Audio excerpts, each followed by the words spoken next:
What's up, hobby friends? My name is Casey, and this is eBay Miniature Rescues. Today, what are we doing today? Today, we're gonna take a little trip to some hobby shops without the baby, because, yeah, you'll see. Come on, let's go.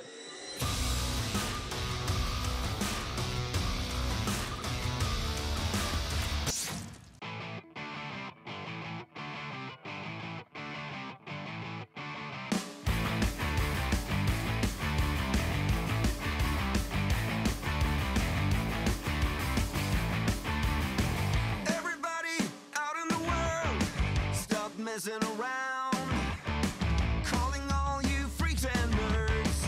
You're just missing what you want.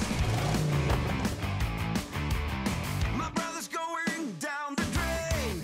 My sister's living the dream. But everybody's singing along. Hey guys, future Casey here. I kind of thought I needed to explain a little bit more of why I'm actually going to these hobby shops. So I decided that even though I have a lot of this stuff for the Deathguard army, I thought it'd be fun to find just another box, some kind of a Terminator box or whatever it is, something to add, give me more options in the Deathguard army. So that's why I'm hitting all the stores. Okay, all right, let's spin it back up. All right.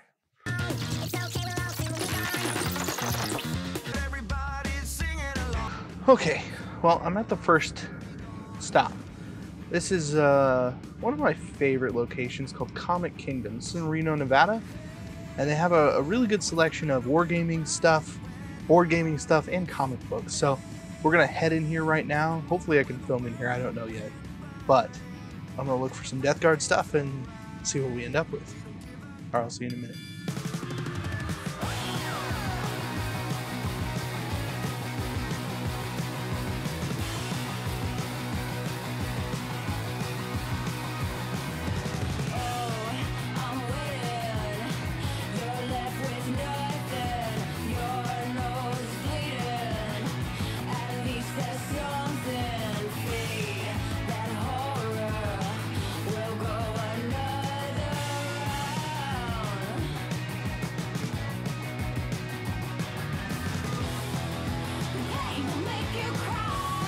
Alright, so I just got out of Comic Kingdom. Unfortunately, their Deathguard stock was pretty limited, so we didn't get lucky here. But there's 3 more stores, so you never know. Now, I did go into my local hobby shop, so I decided to pick up a few different things. They had Ultra Matte Lucky Varnish by MIG. This is probably pretty good matte varnish, so I'm excited to use that. I also picked up a handful of Scale 75 colors. I'm just kind of expanding my collection, so giving back a little bit to the stores that are in the area that are having a hard time. They finally started playing games here again today, literally, as I'm going in there setting up for the first time since COVID started. So things are looking up. Now on to the next store.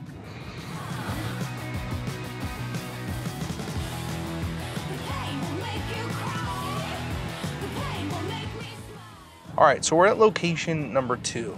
This is a place called Games Galore. This is kind of a hit and miss place. They're more a Magic hobby shop and a board game store, but they've opened and expanded doing wargaming, and I'm hoping that they might just be the kind of hidden gem because not a lot of people go here for Warhammer stuff. So I don't think I'm going to be able to film in here, but I'm going to report back or get some undercover footage. We'll see.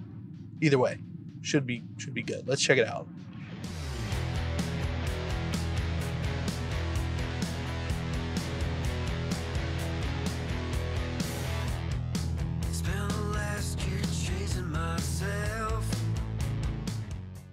Okay, so I just got out of Games Galore in the mall. I was a little disappointed. The room itself is so good, and it's a huge gaming hall in a place that doesn't really have a lot of space like that. So it's, it's got that special something, but the Warhammer stock was lacking severely. And I have to imagine it's because since the pandemic, they just haven't had a restock. I don't know, but I didn't find anything Nurgle, anything Deathguard whatsoever. So on to the next one. This time we're actually going to hit a Warhammer store, an actual GW store. Should be okay, right? We'll see.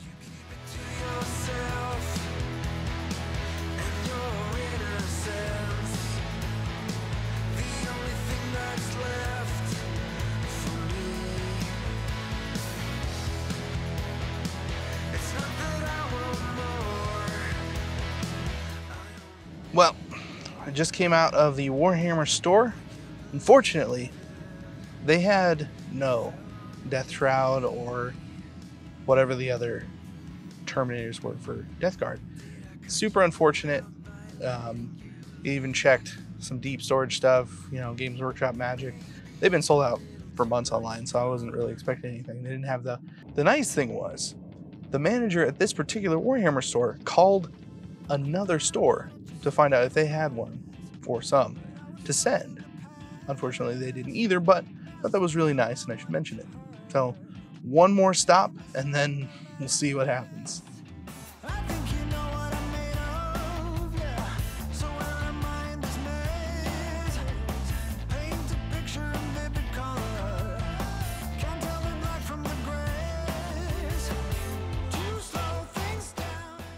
Alright, well, a little bit of a disappointment. They were actually out of pretty much everything. There were only a handful of actual Deathguard models. So that hot tip had expired, apparently. Better get back home before the kid wakes up. Obviously, she's with my wife, but you know. I'd say this concludes today's adventure. I did buy some other stuff. We'll head back home and then conclude from there.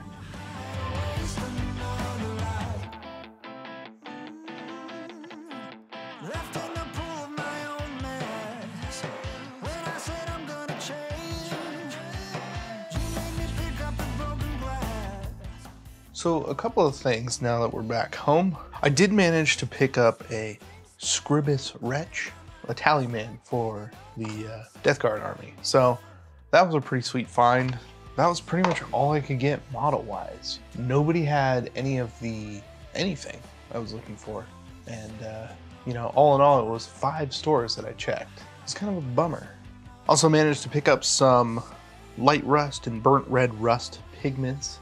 I've got some kind of brown pigments, but I don't really have any rusty ones, so I thought that was pretty good. You already saw the Lucky Varnish from MIG. I also picked up a really nice looking burnt iron color from MIG, and I've never tried their metallics before, but this color looks really nice, and I think might actually be pretty nice on some of these Deathguard models. Some of the, just to kind of differentiate some of the shoulder pads, maybe some of the trim, especially on the tanks. We'll see how that goes.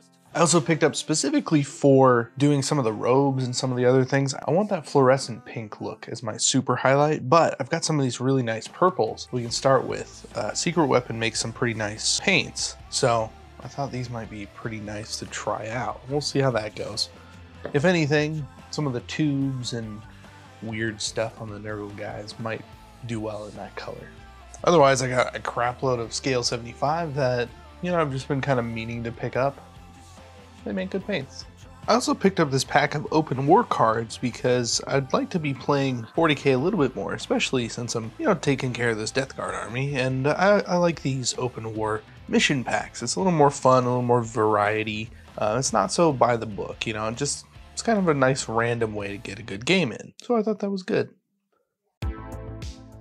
So all in all, not a terrible haul from, you know, going to 4 different hobby shops. I found some things that definitely interested me and things that I didn't have. That being said, I'm still a little disappointed that we didn't end up finding some of those Deathguard models. They're pretty hard to find on their own and in the wild, so, you know, getting my hopes up was probably not the best idea. It's funny that I even have that sense of disappointment, because when I was a kid in this town, there was one hobby shop with Warhammer stuff, and now there's a massive selection.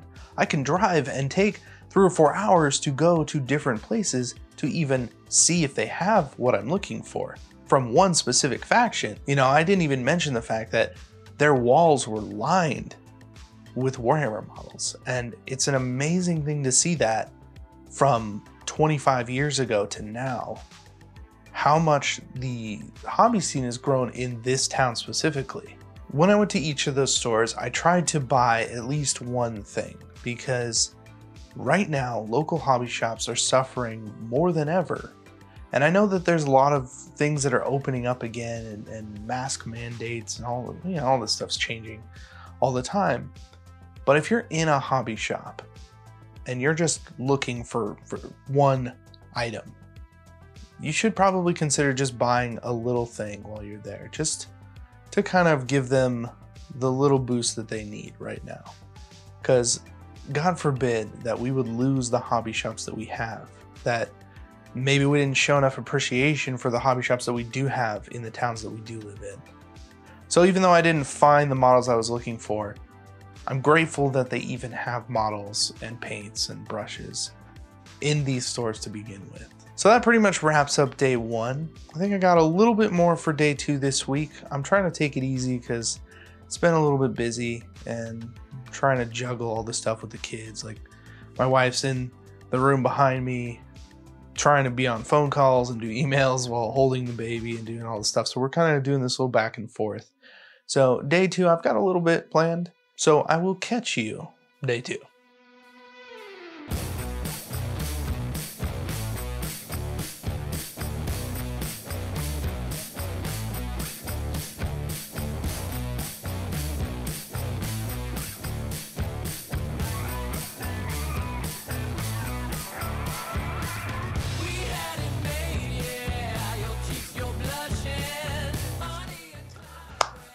Alright guys, back for day two. I got something fun planned. So I got out all my contrast paints and we're gonna try and do some real easy but nice looking Pox Walkers for this Deathguard army. So let's hit the table, show you what I like to do with contrast paints to try and make them look a little better.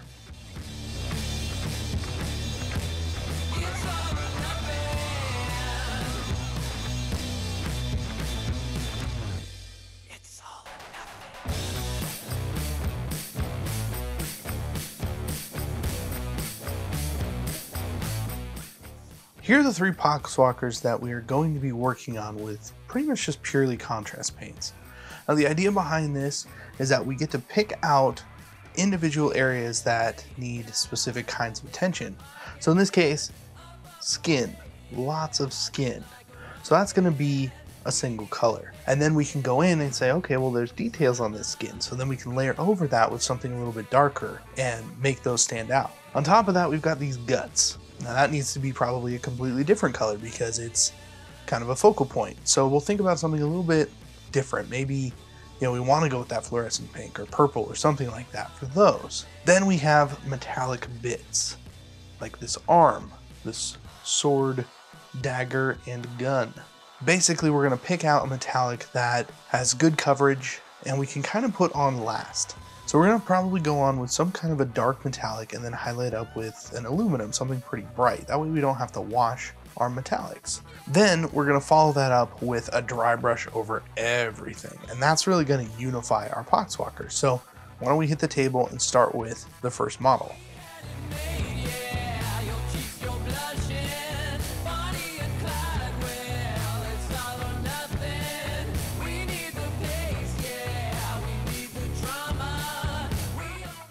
The first thing we're going to do on this guy is to take care of a majority of the skin. I'll be using a watered down version of Guilliman flesh, which gives you a nice pink flesh tone to the model. The important thing to remember with contrast paints is that they take a little longer to dry, so you can move around and manipulate the color for a little longer than something like a wash. That way, you can make sure to get a nice even coat on the skin. If your base coats aren't super uniform, don't worry about it too much though. There are plenty of other steps to make this guy look pretty good. The important thing is we're moving quickly and having fun with it. For the pants, I'm going to opt for some snakebite leather. It's a nice dark leather color and in a lot of cases looks really good without having to do too much extra work, which is a huge bonus when trying to be speedy. That being said, I absolutely mangle this color later on, but I'll show you that when we get there and how to fix it pretty easily. It looks awesome going on though. For some of the other bags and belts, I went with black. That way it was different from the pants, and if I want to, I can switch it up on another model and still maintain some consistency, like black pants and leather pouches, that kind of thing. Introducing some layers and getting some color variety is going to keep these guys from looking like contrast models. Using some Plague Bearer green to tint the skin, this is all personal preference here. You can go with whatever color you like, or something that matches your models, and just have fun with it. I even threw in some pink on a few details to make them stand out a little bit more. To make these models pop, I'm bringing on some fluorescent pink color that I've used on all of the other Deathguard models. Laying that down on the eyes, and in this case all over the tentacle arm, really brings it into the army. So right now this is in fast forward a bit, but I think it's still easy enough to follow. I'm covering the model with that pink, and once it dries I'm using a little bit of off-white to highlight that. Then coming back in with the pink to go over the top. That way the color really stands out and looks the best it can on this guy.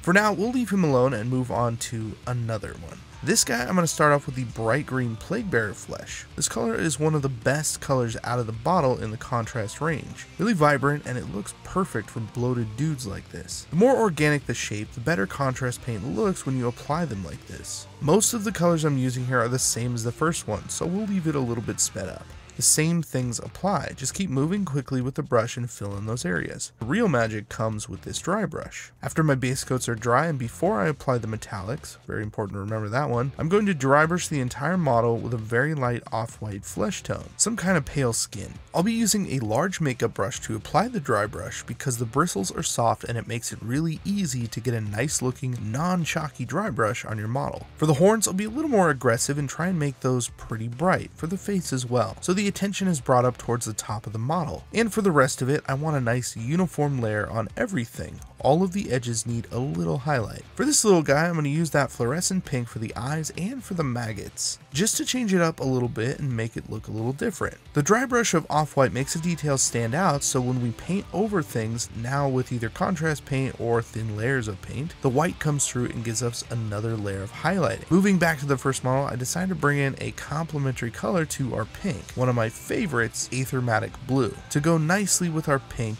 and to make the models really stand out, this light blue really pushes the models to a whole another level. The last thing to really do for each model is to bring in a final highlight layer. This is done with some ivory. It's not super white, but it's a little lighter than an off-white skin tone, so it still reads a lot brighter and looks really good as a highlight. I like to go through each piece and pick things out. This part of the process is really about painting bravely. The ivory will look harsh at first, and you may feel like you overdid it, but it settles into the model as it dries and really brings attention to areas where you apply it.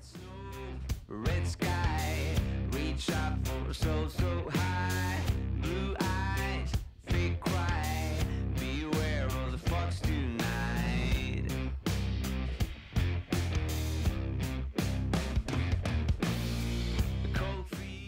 Oh yeah, about those pants, you can kind of see it. I went a little heavy on that dry brush, but in order to fix that, I came in with a thinner version of the base coat to lay over those pants. It might take a couple of coats, but it glazes that color onto the bright points and brings everything back together nicely. So if you go too hard on the dry brush, don't really worry about it. You can always come in with your base coat and touch it up. I really like this particular method for contrast paints. It's kind of loose and you get to play with all sorts of colors and combinations, and you really get a lot of practice for your brush control and highlighting abilities. The dry brushing stage is really what brings it all together though. Without that unifying layer of off-white, the models most definitely look like contrast models, so don't underestimate the power of a good dry brush. All in all, these guys took about 15 minutes each, which is perfect for knocking out a ton of models that still look pretty nice and fit into my army. So we got a few things done this week. I got to visit some hobby shops, got to pick out some fun things, even though we didn't find exactly what we were looking for. We got some cool stuff, and I always like that, going to a hobby shop and just, you know, you never know what you're gonna find, right? It's always a fun experience. So make sure to check out your local hobby shop and support as much as you possibly can. Other than that, we got a couple of Poxwalkers done, and I'm planning on just kind of trying to get through all of those as fast as I can, because, you know, they're cool models and stuff, and I have another 20 if I really wanted to get into it, but they're small models that are meant to be fodder, right? They're going to be taken out early, or they're going to be taken out fast. I don't want to dedicate a whole bunch of time depending models, they're just going to leave the table after 20 minutes in a 3-hour game, right? So I want to spend my time on the things that I want to stick around, the things that I'm assuming are going to stick around.